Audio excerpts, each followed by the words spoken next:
नमस्कार, ANB news देख रहे तमाम दर्शकों का स्वागत है। मैं हूं आपके साथ मनप्रीत कौर। एएनबी न्यूज के स्पेशल बुलेटिन में इस वक्त आप देख रहे हैं अपनों उत्तराखंड। तो चलिए बुलेटिन की शुरुआत करेंगे इस वक्त की अहम खबरों से। मुख्यमंत्री पुष्कर सिंह धामी उत्तरकाशी के सिलक्यारा के पास टनल में फंसे श्रमिकों के बारे में अधिकारियों से लगातार जानकारी ले रहे हैं।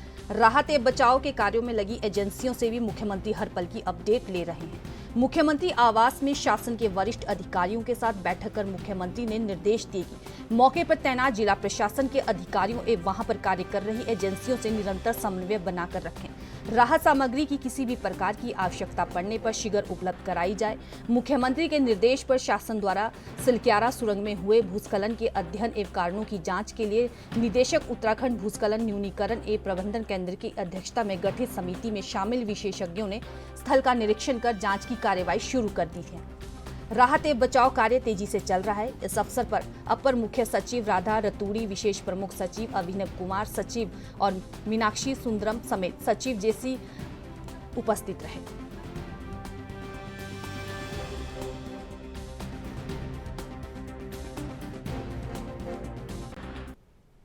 जनपद उत्तरकाशी के यमुनोत्री राष्ट्रीय राजमार्ग पर धसी सुरंग के अंदर कंप्रेशर के माध्यम से लगातार ऑक्सीजन प्रभावित की जा रही है और दबाव युक्त हवा के साथ भोजन सामग्री के छोटे छोटे पैकेट भी फंसे हुए व्यक्तियों तक पहुंचाए जा रहे हैं।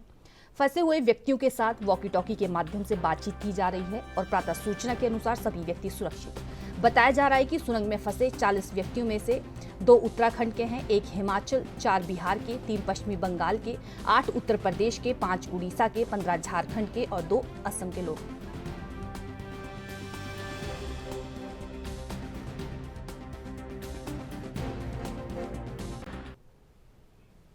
उत्तरकाशी के ब्रह्मखाल बड़कोट के बीच सुरंग धंसने के कारण टनल में 25 श्रमिकों को बाहर निकालने की प्रक्रिया लगातार जारी है।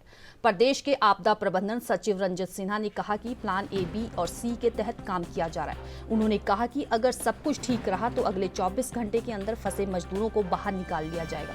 सबसे पहले प्लान यह है कि मजदूरों को ऑक्सीजन, पानी और भोजन आदि पहुंचाया जाए। इसके साथ ही प्लान बी के तहत मलबा को हटाने की प्रक्रिया लगातार जारी है, लेकिन जितना मलबा हटाया जा रहा है फिर मलबा वहां पर गिरता जा रहा है। हालांकि अच्छी बात यह है कि मलबा गिरने की तुलना से ज्यादा हटाया जा रहा है।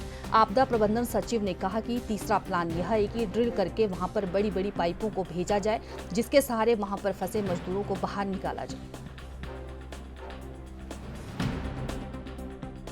वो साथ में चलती है, जो मशीन है वो पाइप साथ में डालती जाती है, तो वो सर कितना वक्त लगेगा लगभग, ये मान के चलें कि निकालने में? 24 से 30 घंटे का उन्होंने समय रखा है। देखते हैं, अगर जैसे अंदर जब हम बोर करना शुरू करेंगे, मशीन से ड्रिल करना शुरू करेंगे मलबा के बीच से, तो कोई अगर समस्या नहीं आई तो 24 घंटे में हो जाएगा। अगर ऐसा होता है कि बीच में जैसे ऊपर से जो लोहा दबा है, जो रिब डाला हुआ था, वो भी कोलैप्स किया है, वो अगर बीच में आता है तो उसको हटाने में थोड़ा और समय लग सकता है, लेकिन हम उम्मीद कर रहे हैं 24 मैक्सिमम 30 घंटे में हम कार्रवाई पूर्ण कर लेंगे। प्रधानमंत्री जी, माननीय मुख्यमंत्री जी ने कहा है प्लान ए, अभी प्लान ये तो है कि लोगों को खाना पानी, कम्युनिकेशन, ऑक्सीजन वो हम ये करते हैं, तो ये है कि सबको सुरक्षित अंदर हो वो सुनिश्चित करना है। प्लान बी ये है कि आपका जो मशीनों से मलबा हटाया जा रहा है वो हटाते रहें जितना हटा सकते हैं, अगर उससे हो जाता है तो बहुत बढ़िया।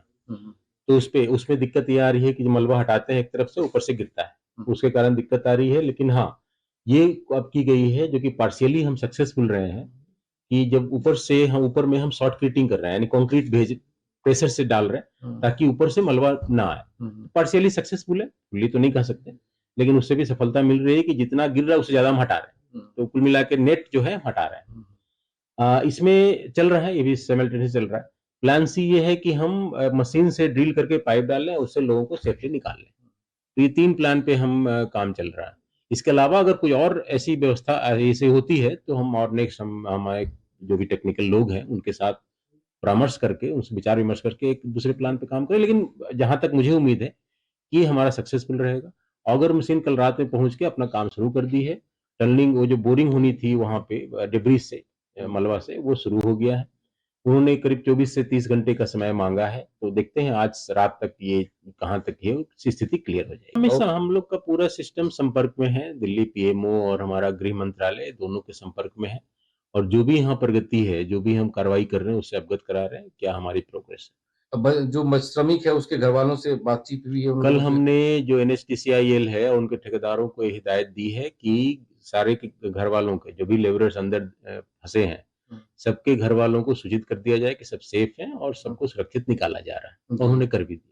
ये अभी पॉजिटिव है आप लोग इसको लेकर कि जल्दी हम लोग निकाल लेंगे? बिल्कुल, बिल्कुल, इसमें कोई डाउट नहीं है इसमें कि हम इसमें सक्सेसफुल नहीं होंगे। जो घर वाले उनके देख रहे हैं उनके लिए कोई संदेश सर?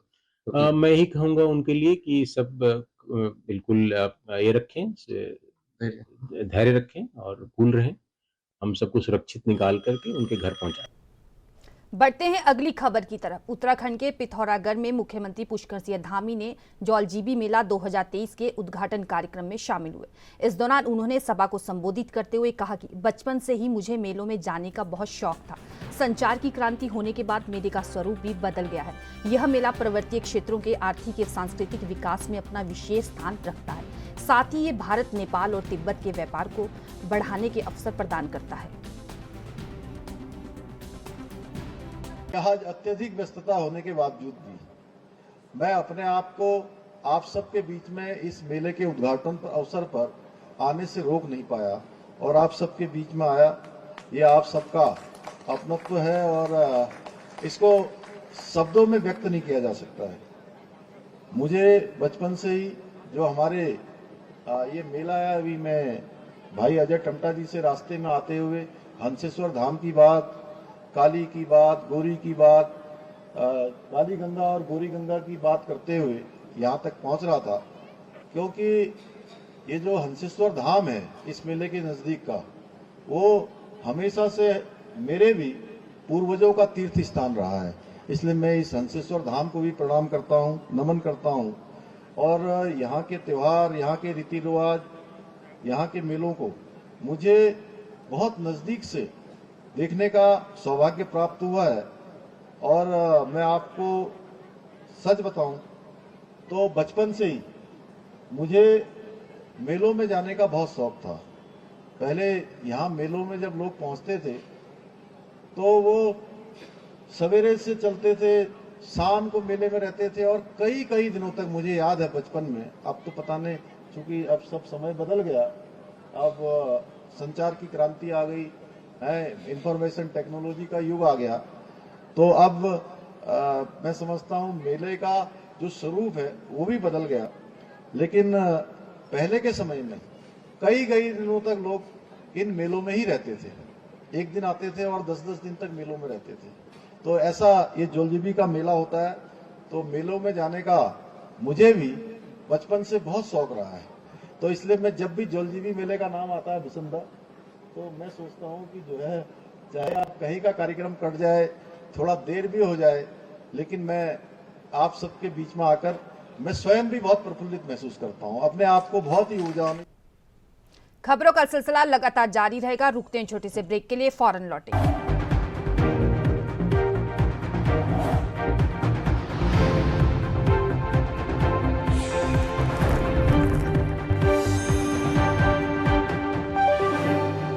ब्रेक के बाद एक बार फिर से स्वागत है। बढ़ते हैं अगली खबरों की तरफ। मुख्यमंत्री पुष्कर सिंह धामी ने गोवर्धन पूजा के अवसर पर मुख्यमंत्री आवास में गायों की पूजा की। पूजा के दौरान उन्होंने प्रदेशवासियों की सुख समृद्धि व खुशहाली की कामना की। आपको बता दें कि देश भर में आज गोवर्धन पूजा का त्योहार धूमधाम से मनाया जा रहा है।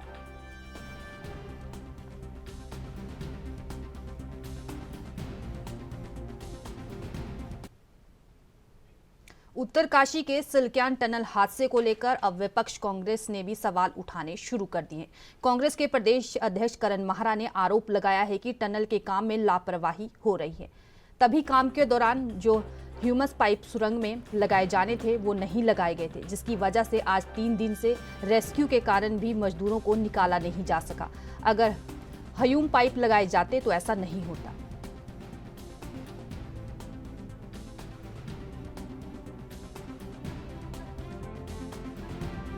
जी निश्चित ही रेहड़े की घटना में आपने देखा कि किस तरीके से हिलहुज्जत हुई और जब बॉडीज प्राप्त हुई तो उसमें से कुछ एक बॉडी ऐसी थी जो 8 या 10 घंटे पहले जिनकी मृत्यु हुई थी। अगर उसको हम 2-3 दिन पहले अगर हम डिस्क्लोज कर दे, खोल लेते, तो वो कुछ लोगों की जान बच सकती थी। और लगातार आप, चाहे वो मीडिया है, चाहे मैं हूँ, चाहे अन्य लोग हैं, पर्यावरणविद हैं, वो लगातार अनकंट्रोल ब्लास्टिंग को लेकर मुखर रहे हैं। आप देख रहे हो मेरे जितने इंटरव्यूज आपने लिए हैं, मैं पिछले 1-1.5 साल से अनकंट्रोल ब्लास्टिंग की बात कर रहा हूं, क्योंकि जब ये टनल्स की सुविधा दी गई तो जो डिजास्टर मैनेजमेंट का जो रूल्स हैं दिल्ली से, उसमें साफ साफ है कि कंट्रोल ब्लास्टिंग ही पर्वतीय क्षेत्र में, खासकर हमारा जो हिमालय है नया है, इस क्षेत्र में कंट्रोल ब्लास्टिंग के माध्यम से ही ये काम होना चाहिए। लेकिन दुर्भाग्यपूर्ण है कि उसके नियमों की अनदेखी की जा रही है, अनकंट्रोल ब्लास्टिंग हो रही है, पूरी तरीके से पहाड़ हिल रहे हैं, जिससे जोशीमठ का हाल ये हो गया। उसके अलावा आपने देखा होगा उत्तरकाशी, उसके अलावा कई क्षेत्र ऐसे हैं जिनमें भूदशा हुआ है, मकानों को खतरा बना है। और अभी ये नई घटना घटी है, इनके पास कोई ऐसी मशीनरी नहीं है जिसके माध्यम से ये जल्दी से जल्दी ड्रिलिंग करके अंदर तक जा सके, लोगों की जान बचा सके। और जो ये आधुनिक वो है तंत्र है, उसमें इसके लिए अगर अभी मैं देख रहा था, किसी ने ये भी कहा था ह्यूम पाइप्स साथ साथ में चलने चाहिए, जितनी टनल अंदर को जाती है उसके साइड में ह्यूम पाइप चलता है, ताकि कभी कोई ऐसी घटना घटे तो लोगों को रेस्क्यू किया जा सके, ऑक्सीजन पहुंचाई जा सके, रसद पहुंचाई जा सके। लेकिन ऐसा कुछ भी इसमें नहीं किया गया। स्थानीय जिलाधिकारी और इन लोगों की स्थिति भी है, क्योंकि ज्यादातर टनल्स के काम या ये बड़े काम जो हैं ऐसे लोगों को मिले हैं, ऐसी कंपनीज को मिले हैं जो बड़े रसूखदार लोगों के संपर्क में है, इसलिए स्थानीय प्रशासन भी उन लोगों पर बहुत ज्यादा नकेल कसने की स्थिति में नहीं है। और ये दुर्भाग्यपूर्ण है कि आज 3 दिन हो गए, हालांकि मुख्यमंत्री जी वहां खुद गए, जो मेरी जानकारी है, लेकिन उसके बावजूद भी जो टेक्निकल असिस्टेंस चाहिए थी या जो साइंटिफिक तरीके से उसके लिए काम होना चाहिए, तो वो नहीं हो रहा। और आगे ऐसी घटनाओं की पुनरावृत्ति ना हो, इसके लिए सरकार सचेत नहीं। आपने ठीक कहा कि रेहड़ी की घटना जो थी वो बड़ी गंभीर थी, उससे सरकार को सबक लेना चाहिए था। 2021 में वो घटना घटी थी, आज 2023 खत्म होने वाला है। 2 साल में उस तरीके की टेक्नोलॉजी या उस तरीके के कामों। बढ़ते हैं अगली खबर की तरफ। उत्तराखंड के मुख्यमंत्री पुष्कर सिंह धामी ने राज्य आंदोलनकारियों को सरकारी नौकरी में 10 क्षितिज आरक्षण के मुद्दे पर जल्द ही विधानसभा का सत्र आहूत करने की बात कही है। मुख्यमंत्री ने कहा, हमारा प्रदेश 23 वर्ष का हो गया है। इस 23 साल में उत्तराखंड में देश के सबसे सख्त नकल विरोधी कानून धर्मांतरण कानून को लागू होते हुए देखा है। हमारी सरकार ने मातृशक्ति के हित में 30 क्षितिज आरक्षण लागू किए हैं। समान नागरिक संहिता का ड्राफ्ट लगभग तैयार हो गया है। वहीं कांग्रेस की प्रवक्ता गरिमा महाराज सोनी ने पलटवार करते हुए कहा कि यह अच्छी बात है, यह तो पहले ही कर देना चाहिए था, प्रवर समिति को भेजने की आवश्यकता ही नहीं थी। उन्होंने कहा कि जब आरक्षण देने का काम पंडित नारायण दत्त तिवारी ने किया था, उन्हीं की सरकार ने किया था। राज्य आंदोलनकारियों को आरक्षण तत्काल वैसे ही दिया जाना चाहिए। उन्होंने कहा कि राज्य आंदोलनकारियों को बहुत बड़ा योगदान उत्तराखंड को बनाने में है, शहीद का बहुत बड़ा योगदान उत्तराखंड को बनाने में है। सरकार को यह पहले ही दे देना चाहिए था। सरकार इसके लिए विशेष सत्र बुला रही है। कुछ और मुद्दों पर भी चर्चा इस सत्र में रखनी चाहिए, वह भी जरूरी है। भेड़िया आया वाली कहावत को चरितार्थ कर रहे हैं मुख्यमंत्री। राज्य आंदोलनकारियों को क्षैतिज आरक्षण पर कितनी लंबी चर्चा ऑलरेडी उत्तराखंड में हो चुकी है। एक मजाक का केंद्र बना दिया आपने राज्य आंदोलनकारियों को। आपके शहरी विकास मंत्री ने बेइज्जत करके अपने घर से उनको निकाला और उनको जिस लहजे में हड़काया धमकाया गया, वो निश्चित रूप से दुर्भाग्यपूर्ण था। जिन लोगों की बदौलत ये राज्य हमको मिला है, उनकी ये दुर्गति देखकर वाकई मन में पीड़ा होती है। और आपको अगर ये लाना ही था तो पहले ही आप सत्र में स्पेशल इसके लिए प्रावधान करके आप इसको ला सकते थे। प्रवर समिति को इसको सौंपना ही अपने आप में बेईमानी साबित किया आपने। और लगातार प्रवर समिति का आपने जिस तरह से कार्यकाल बढ़ाया, उससे आपकी मंशा जाहिर हो गई। अब आप सत्र में लाएंगे या फिर कोई पेंच फंसाएंगे, क्योंकि आप अपनी क्रेडिबिलिटी खत्म कर चुके हैं, विश्वसनीयता खत्म कर चुके हैं। और अब लोगों को धामी सरकार की बातों में और यथार्थ में जमीन आसमान का फर्क दिखाई पड़ता है। आज मंगलवार यानी 14 नवंबर को सुबह 11:45 पर अन्नकूट के पावन पर्व पर गंगोत्री धाम के कपाट बंद हो गए हैं। मंदिर के पंडा पुरोहितों ने कपाट बंद करने की सभी तैयारियां पहले से ही कर ली थी। बता दें कि इस साल यात्रा सीजन के दौरान गंगोत्री धाम में 9 लाख से भी ज्यादा यात्रियों ने गंगोत्री धाम के दर्शन किए हैं। वहीं शीतकाल के लिए अगले 6 महीने तक बंद हो गए हैं गंगोत्री धाम के कपाट।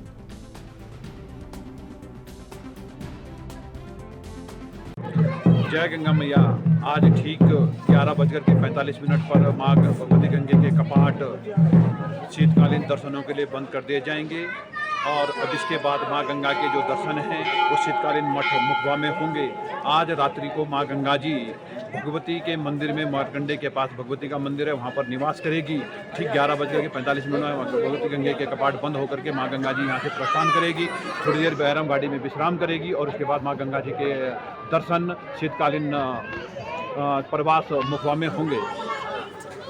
और अगले वर्ष अखा तीज को माँ गंगा जी के कपाट पुनः खुलेंगे और तब यहाँ पर सभी भक्तों को माँ गंगा जी के भोग मूर्ति के दर्शन सुलभ हो पाएंगे।